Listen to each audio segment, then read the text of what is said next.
This is my 1994 Mustang with the 79 front end.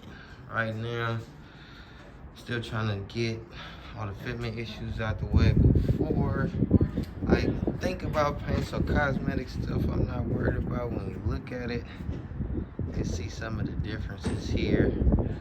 From 90 to 79, you got the front trim, which would have been here. I guess somebody took that off at the junkyard. These are all junkyard finds.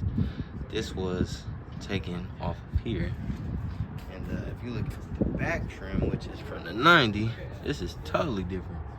So I'm thinking if I should just go ahead and change the trim all the way around, which won't match the back bumper. So maybe I need a back bumper too. But I don't think I want to get rid of this portion of the 90. For those of you who watch the videos, you already know, got an older style tail light. I think those are 80s style tail lights. I like them. One from an SBO, one from a GT, if I'm not mistaken. Yeah. Another thing I noticed too was this. There was a chrome that would have went all the way over here. I don't think I'm ever gonna put that on the car. I don't really like that. But yeah. Some of the other issues I ran into trying to fit this was the hood didn't exactly fit with the wiper motor end, and had already damaged this area of the body of the car, broke that. So I was already never ran wipers on this car, so that was another thing.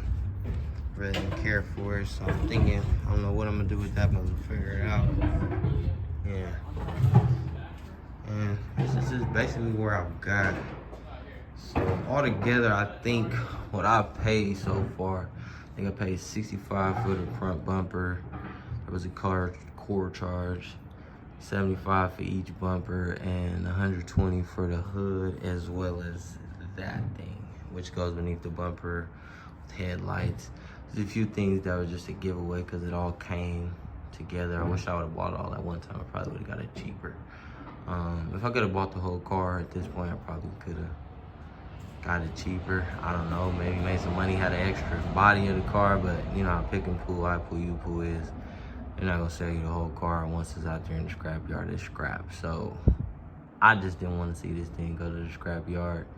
It looked cool to me. I'm like, they're gonna crush it. Like, why would I just let this go to waste? This is a perfectly good front end versus mine. After not being able to avoid that accident as well as I drive, that ended up tearing up my whole entire front end. Yeah, me crashing into that truck was crazy.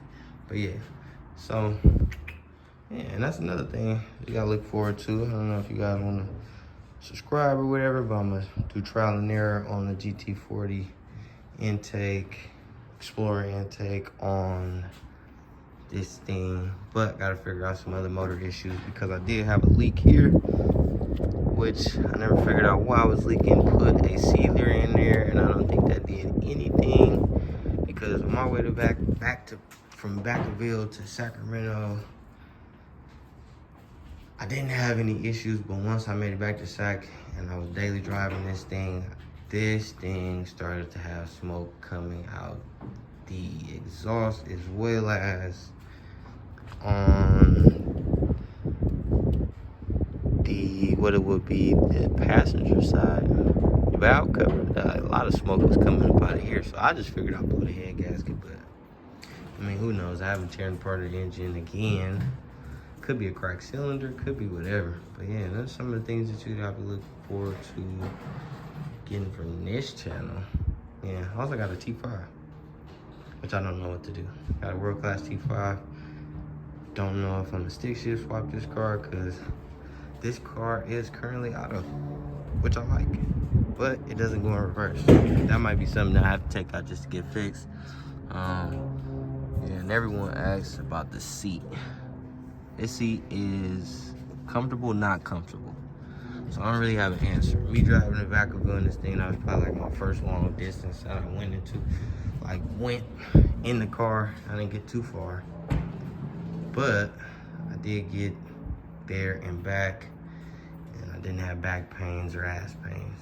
So yeah, this is my 1990 with the 79 front. And yeah, this thing wasn't easy to carry, nor was it easy to install. I'm still working on it.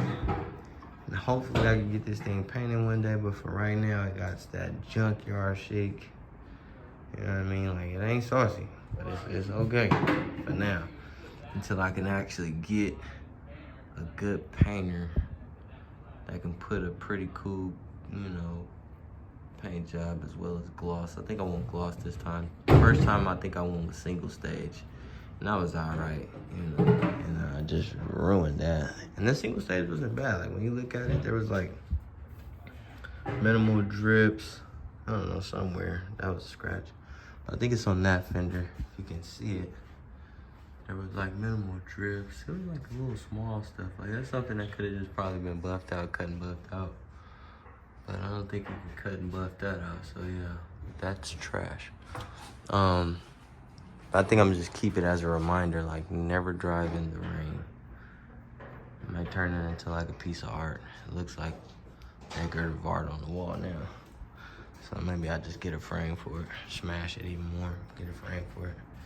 And always remember, never drive in the rain, especially not with these little tires in the back, even though they got a little bit of grip. Okay, well, maybe not this side. Let me show the other side and act like I got grip. Yeah, I got grip on this side. Front and back, but not on the opposite side. And I'm wondering if that's from the donuts or what. But yeah, that's what you got looking for. That's what you got to look for from this channel, is to see what becomes of this Mustang front end wise, how I'm gonna go about doing it, possibly another color, possibly a motor swap.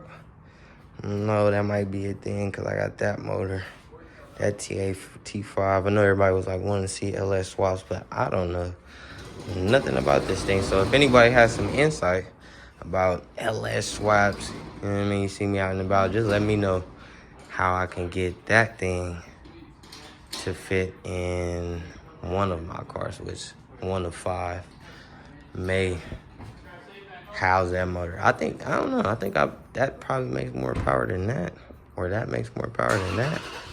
But I kind of want to go carbureted. I'm not even gonna lie.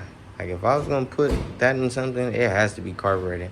I did see some information about how I can get that T5 to mount to that. Now, that'd be kind of cool. I don't know if you guys would respect that, because the cars that I probably would put that in are Mustangs. I don't know if you guys respect that, but I don't care. You know what I mean? In a sense, it's just like, I feel like this will probably be a more reliable motor than that. But I'm learning a lot about that motor, and it's probably something I'm doing wrong, versus it just actually being a bad motor, or being, you know, what it is, because there's other stuff that's wrong with this car too. So me just putting that motor together and getting it running cool, not worrying too much about cosmetics at this point, and having a pretty running, driving 7990 Fox body would just be okay with me. Yeah. And then, like, maybe later on in life, the LS, you know, LS swap, 1990 Mustang, 1990 79 LS swap Mustang. I don't think that sounds cool. So at this point, I think I'm just like dragging it. So yeah, like, comment, subscribe if you like what you see. If you want to stay tuned, you got any advice on what I should do, and definitely make a comment if you know what the hell this is for a fact, because I don't know. And there's the part number. So yeah, man, over and out.